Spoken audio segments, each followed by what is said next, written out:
জামাত ইসলাম যে মুনাফিকের দল, সেটার আরেকটা প্রমাণে জাতি পেল 17 মার্চে। তারা চীনের রাষ্ট্রদূতের দেয়া উপহারকে নিজের নামে বলে চালিয়ে দেওয়ার চেষ্টা করেছে। তখন চীনা রাষ্ট্রদূতের পক্ষ থেকে জামাতের পেজকে সংশোধন করতে বলে তখন তারা সংশোধন করলো।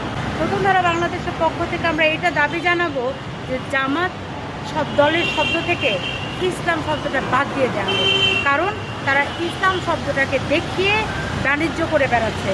তা না হলে চীনের দেওয়া উপহার কেন জামাতি উপহার বলে চালাতে হবে? এটা কি ইসলাম সমর্থন করে? আরেকজনের উপহারকে নিজের নামে চালিয়ে দেওয়া যায়? অথচ এই নির্লজ্জ শফিক সাহেব তিনি বলছেন যে এর আগেও তারা নাকি চীনের উপহারকে নিজের বাবার নামে চালিয়ে দিয়েছেন। যদি স্বৈরাচারীরা তাদের বাবার নামে চীনের উপহার চালিয়ে দেন, তাহলে আপনিও করবেন? আপনি না জামাত করেন, তাহলে কীভাবে? আপনারা না মানুষকে জান্নাতে পাঠাবেন?